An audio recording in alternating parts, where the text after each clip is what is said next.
I'm Rob Sarney, and you're listening to What the Heck Fintech, where you'll experience and learn that Fintech is FinLife. Let's get started.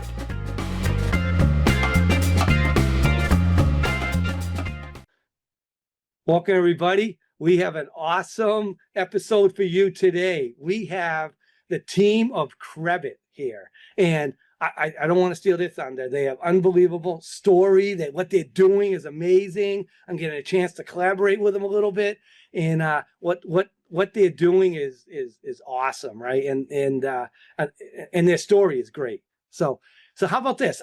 I won't do it justice. How about Jensen and Simmi, right? You both go through, do a little prayer profile of yourself, so the audience knows what you're about, and you'll take it from there.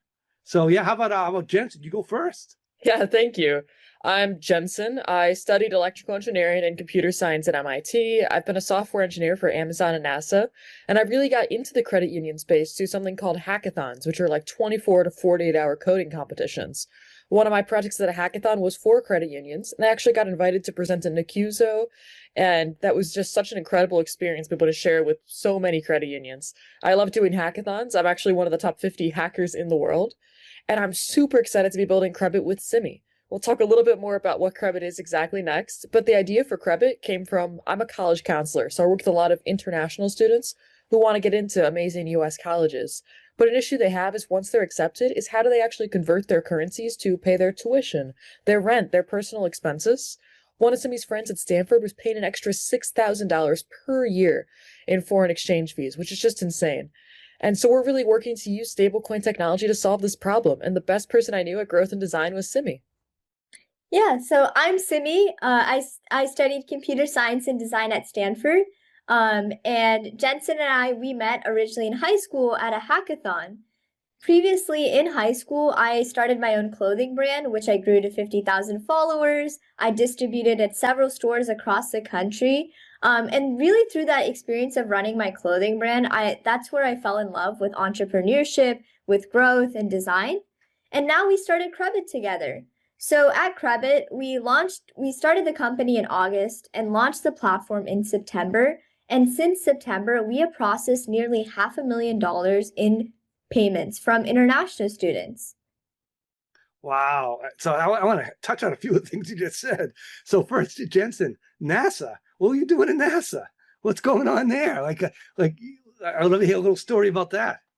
Yeah, I was working with NASA's climate change research initiative to look at urban heat islands in New York City using geospatial data to actually see how they related to a technique called white roofing that helps mitigate that effect. I made like a whole research paper on whether white roofing actually saves energy because of how it impacts these heat islands. What now? Did you do that in like Houston or in Florida or someplace totally different? Yeah, totally different. It was a remote internship. Super cool experience though. Wow. Yeah, I bet. Wow. Now, Simmi, fashion. What's okay? You got to talk a little bit about that, right? So, what's your fashion go-to? Like, what's the look? Is it like rapper or I don't know? What is it? Yeah, so I actually had a streetwear brand, and I started this in 10th grade. I was just obsessed. I was just obsessed with fashion, but also I felt like I could improve it. I felt like there was a gap in the market, especially in the streetwear market.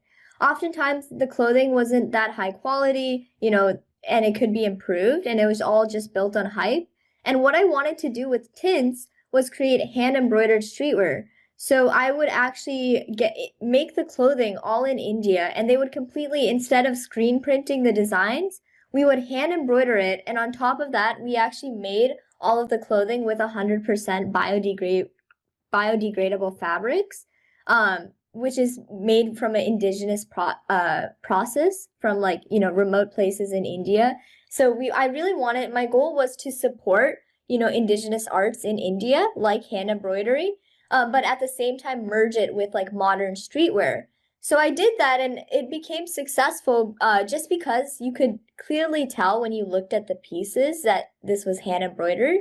And as a result, I was able to like put it in some big boutiques, and also get some cool celebrities to post it. Like Billie Eilish posted my clothes.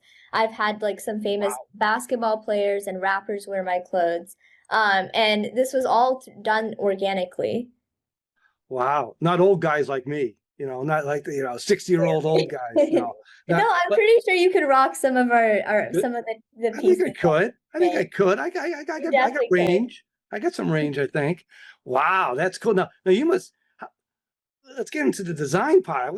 You got me so intrigued. That's something I never even knew about this about you. So, for the design side, so are you those? I've seen the glasses you have with Crebit, right, on it. Like, did you do that? And do you have like a whole like line of clothing that you're also spinning off, or eventually spinning off on that? That's actually something I was thinking about, that we're thinking about for Crebit, is like it would definitely be beneficial, especially as we are one aspect of our business is we are doing direct to consumers, and also especially with younger people like college students. We're trying to work with international college students to help them pay their tuition with stable coins. Yeah. And one thing we focus on a lot is building communities and building trust. And yeah, definitely down the line, a good way would be to have like a merch line, and maybe like a university collaborated merch line. And it could be like in collaboration with my clothing brand Tints, with like all hand embroidered. That's definitely like a cool growth strategy we could do. Wow, it sounds like the when Amazon was a bookstore. Oh my God, here we go with Crebit. Okay, so I'd love to hear, right? I mean, you met in a hackathon, but there's got to be a little more story in that, right? So, what was it? You knew each other even before you went to the hackathon, or like what? And tell me a little bit about that. And was it related to stablecoin and what you focus on Crebit? Yeah, so this was in high school, our senior year of high school, and we met at a National Computing Awards ceremony, like hackathon. And that's where we originally connected. We had a bunch of mutuals, and we just we spent a lot of time together over that week at the program. This was in North Carolina, I believe. And then after that, we stayed in touch, and we actually also got flown out to a Jane Street program as well in high school after this. So this was a couple months later. We got to see each other again, and we just hung out in New York City. And then Jensen would visit Stanford very often because he's so obsessed with doing hackathons. So he would come to the Bay Area to do hackathons, and that's where we also stayed in touch. And this summer, Jensen, you were interning in Palo Alto at Amazon. And he was like bouncing startup ideas. He was talking about, the Alliance as well, which was our first investor. So we got funded from Alliance DAO, which is one of the leading fintech and crypto accelerators. And Jensen kind of brought me on board, and like I'm always down to do anything. I think about startups a lot, and I'm very entrepreneurial. And that's something that I was like really excited by, is like I want to try to I love tackling new and hard projects.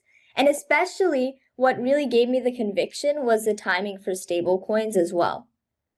Wow. Wow, Jensen, do you have anything to add to that? Yeah, it's really cool to find someone who's willing to like take this leap and risk with you. Like I got offered to do this interview through my hackathons that I've done in the blockchain space for $450,000 in investment. I was like, Simmi, you want to join me for this interview? I'm really excited. And then just like that, we got the funding. 3 hours later, they told us we have $450,000 to start our project, which was incredible. We both decided to go on leave from college and work full time to build Crebit. Wow, very cool. So let's see. So what was, I mean, the actual moment? I want to get down to that actual when both of you said, and also you both were in school. Do I get this right? You left school and to do Crebit, right? So I mean that's a big jump. So what was that moment, that aha moment that you said, we gotta do this, right? Like you looked at each other and you said, are you ready? Are you ready? I don't know how it went down, but I'd love to hear that story too. And the aha moment, like this is, we have to do this. It's silly if we don't. Yeah, so for me, at least, a big thing is, I was lower income. I got like a full ride to go to college. I had the Pell Grant. And a big thing for that is financial security too. Like doing a startup is kind of the ultimate risk as well. Like obviously it's very rewarding and I love doing it. But being able to get that initial funding and know like I can support myself and have the time to do the startup, but still be able to go back to college if needed was really essential for me to do it. I wish I could be in a situation where it didn't matter if we had funding so we could actually support ourselves. But for me, it absolutely did. But being able to have that really let me pursue this dream. My whole life, I've always wanted to be an entrepreneur. In high school, I was always doing these little entrepreneurship competitions, pitching different ideas, getting funding and patents on different inventions from different groups. So I loved building, I loved pitching, and I loved actually like starting businesses. And it was so cool that I got to really go full force into one of those ideas now, really see it come to fruition, have real people using it. It's just incredible. Wow, yeah, you're a pro in the whole pitch stuff and hack. Wow, that's very cool. Sammy, what are you thinking? Yeah, for me, it's similar. Like I've always been very entrepreneurial since I was a little kid, since I was in elementary school. I've just always been so entrepreneurial. I would spend, the things that I would watch on, movies, TV shows, they were all like documentaries on, these amazing companies and entrepreneurs, and that's what really got me inspired.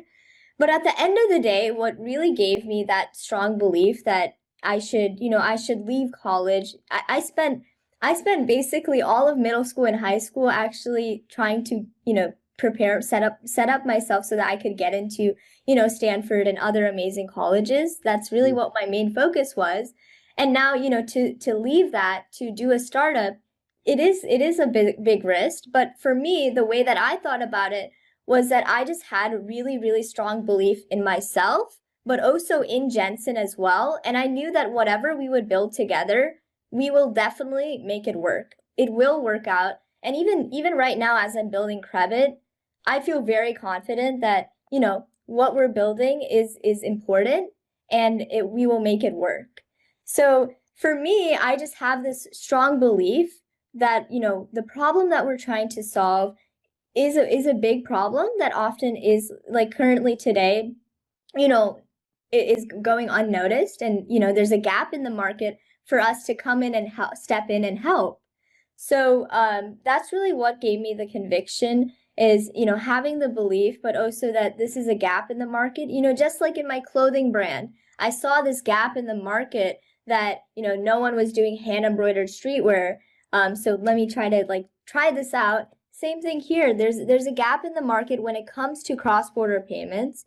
And right now the timing is perfect with all the stablecoin legislation like the Genius Act, the Clarity Act, and even other things that are coming. Yesterday, Visa announced, they're going to be doing 7-day settlements with stablecoins as well. Like there's so much, things happening for stablecoins, not only this year, but also for next year, for 2026. More countries are going to be adding their own stablecoin. Like it really just felt like the right time also to leave college. And like Jensen and I would have deeply regretted not taking advantage of this opportunity and maybe someone else building in this space instead of us. Wow. Yeah, that's great. And plus, I mean, obviously you have a very mature look at life, when to take a risk, when not take a risk. I mean, what you just both told me was very, calculated and I think a very smart move, right? Because now is the time for you to take risks like that. I mean, it's my guess is, and I'd love to hear your take on this too. Your friends, your family, weren't surprised because of the way you both grew up in different parts of the country, but in with that same like entrepreneurial, like, fire in your belly. Let's go. Were they surprised, or were they like, oh, what are you doing? Oh no. A little bit of both, maybe. Yeah, my parents were very supportive. They've seen me doing these pitch competitions, doing like entrepreneurship hackathons, building different inventions my whole life. So they did expect I'd be doing a startup one day. They just didn't quite know it'd be in the middle of college. Yeah. Exact same thing with Jensen. My parents were supportive, but they just didn't expect that I would leave college, yet. So for me, it was a little bit, there was a lot of discussion, especially, my parents really want me to have a good education, and they Mhm. want, they want me to finish school. And they, want me to have that knowledge as well. And, for me, I told them that this, especially the timing is so important when you're doing a startup, always building in the appropriate timing. And we Mhm. feel that this is the appropriate time to be developing in payments in fintech, Yeah. with stable coins. So that's really kind of what gave us the conviction. And also what was helpful is like I have my older brother, and he also is running a startup. So seeing his experience and how he's navigating different things really helps me kind of know the path that we're going down. That's always nice too. You have someone that you can bump off ideas. You've seen a little bit, so you can see what they did well, or where they had some challenges, so you can pivot a little bit to what you originally thought, but still do it your own way, obviously. Yes. Wow, that's very cool. So let's get a little deeper into Crebit. So your target audience, your beachhead market that you're going after right now, right? Not, and I'm sure, once you start doing fashion with that too, that will change. But or go NASA, you guys can go either direction, right? What is that like beachhead market for you right now? And doesn't mean that won't grow or change or pivot, but what is that right now? What's that dynamic you're looking for? Yeah, right now our beachhead is international students, especially those from Latin American countries or African countries, where we can save them a lot of funds on foreign exchange using stablecoin technology. A lot of Mm, these countries, there is almost no online way to send money into the United States. There's so many platforms for sending money back home. That's a very common use case, but into the US is far less common. We're talking to users from Mexico who have to go to in-person exchanges in their country to convert pesos to USD and then bring that in briefcases to the US. We've talked to users in many different countries in Africa, like Benin, who do also to bring their tuition in a giant suitcase to the US in physical cash. And that's just unacceptable in this day and age. People yeah. should be able to easily go online and convert funds. Even bigger players in the space, like Flywire, which is on a lot of college payment portals, only accepts credit cards from these regions. You still cannot directly pay through a bank transfer in your currency. So that's really what we want to solve. We want to be able to integrate with the local banking system of as many regions as possible and make it so anyone can easily send funds to the US and back home as an international student in college. And we've had a lot of great progress so far. We've worked with a lot of different BRAZA, which is the Brazilian student organization. So a lot of the Brazilian international students are a part of it. And we're starting to collaborate with Alpha too, to really promote to even more LATAM international students as we expand our country coverage. And it's just so exciting to see the joy people have when they try out our product. We're live on call with them a lot of the time, and they're like, this is amazing. It was so easy when they talk about sending money or just how much they saved as well. It's really great. Wow. Yeah. And so, I'll let you go, Semi. 'Cause I was going to ask you, like, and maybe you weave this into your answer, like, why Latin America? Is it the culture? Is it their infrastructure? I heard a little bit about it, but like, why is that the beachhead market that you can run the table if you get that market? It's It's very much. Sorry, go ahead, Simi. It's a little bit of both culturally, and also like there's an opportunity. So culturally, what we've actually noticed is many, they're very supportive. First off, they're very open to utilizing new technology. In Brazil, there's a lot of great fintechs and cool ideas like Pix, different payment systems that they've really developed. They're very forward when it comes to fintech. But secondly, and most importantly, is like there's a huge opportunity. A lot of times these currencies in Latin America are, they have there's currency fluctuation, there's inflation, and as a result, these countries, when you're using stable coins, we can actually often have the highest savings. For example, in Brazil, currently today, we're about 6% cheaper than the other leading competitors in the market. In Colombia, it's the same thing. So we're significantly cheaper. But Jensen, feel free to add anything. Yeah, it's really that infrastructure. We are also expanding to African countries too, where we can also be substantially cheaper. It's really having a group that's more underserved by modern payment methods, like to send money into the US. And that's really the groups we want to target. Yeah.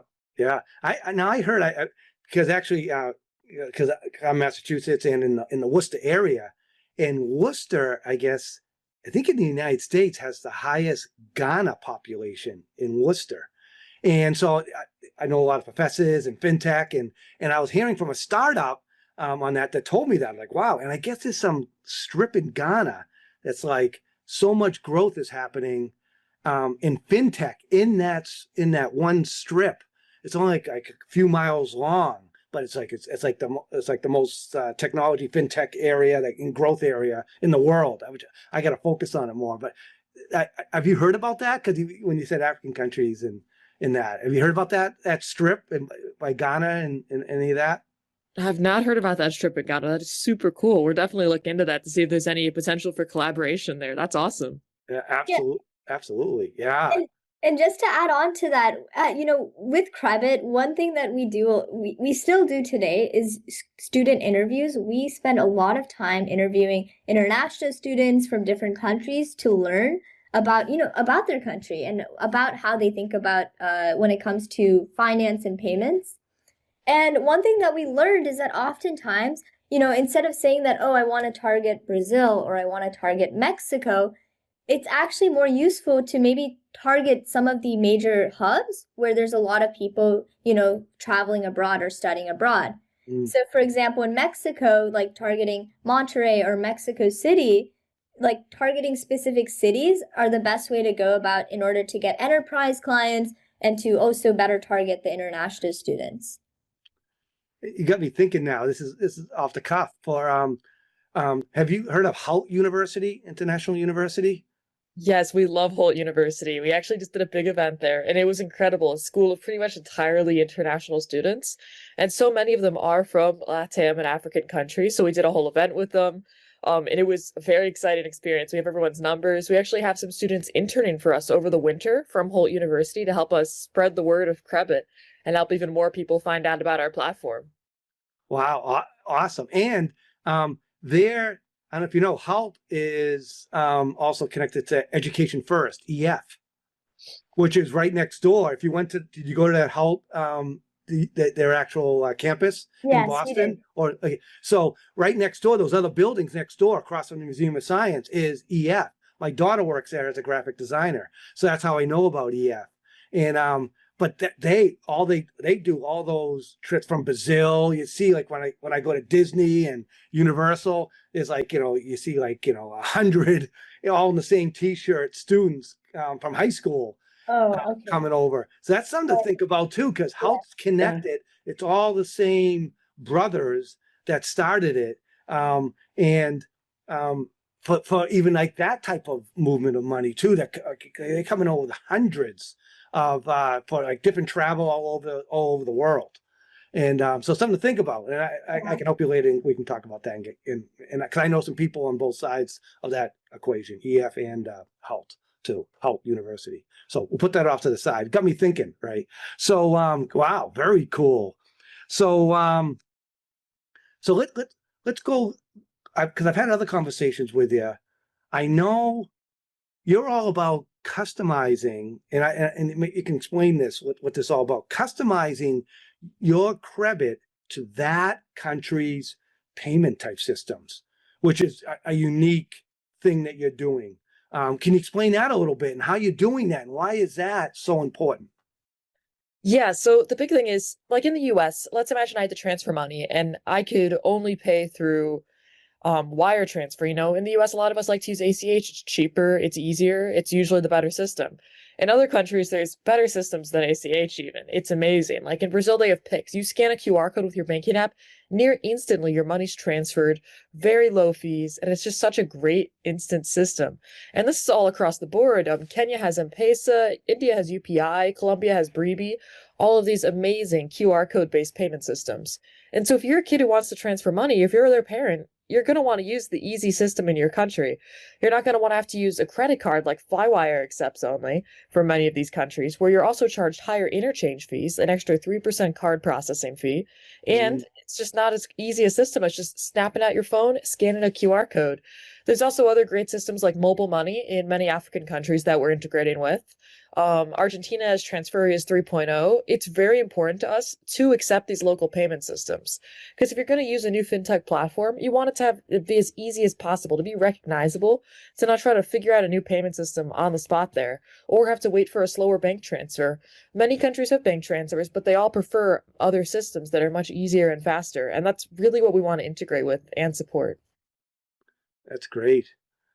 Simmi, do you have anything to add to that or anything about that? Or No, exactly. The main thing is we just want Crebit to be the fastest, cheapest, and easiest platform to use.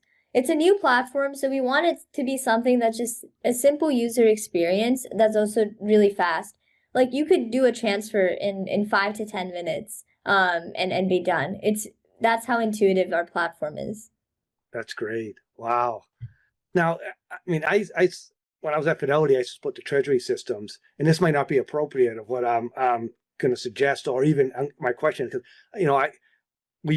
Fidelity, for international, Swift is the big one. Like, do you guys connect into Swift, or is that like, no, it's too expensive, doesn't make sense because that's for big businesses? That's my ignorance with my question too.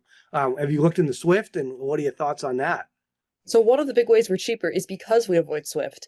Often banks say, if you're going to transfer into Swift, you have to pay a $40 Swift fee, or you have to go through these intermediary banks that charge an unknown amount, and then it takes forever for you to get your money too.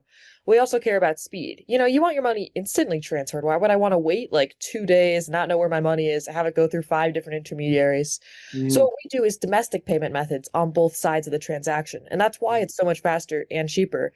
So in Brazil, we accept Pix, which is their local payment system. And then in the US, on the other side of the transaction, we do a domestic ACH or wire transfer. So the way it works is actually a stablecoin sandwich where the user pays, I'm just using Brazil as an example here with Pix. So we have the BRL, their Brazilian reais, and we use that to purchase USDC on blockchain exchanges. Then we sell this USDC and at a partner bank have US dollars to then ACH or wire transfer to their US bank account. Yeah. Wow, makes sense. Makes total sense. Yeah. Because I just have that big corporate view. That's all I have, right? Which is totally different than what you're going after. Please come back to part 2 with Crebit with Simmi and Jensen as they explain the financial institutions and strategic partners they are working with to advance Crebit every day. Thank you for listening to What the Heck Fintech. Make sure you tune into our next episode as we continue to interview fintech leaders and share real-world stories from across the fintech ecosystem so you can fully understand that fintech is FinLife.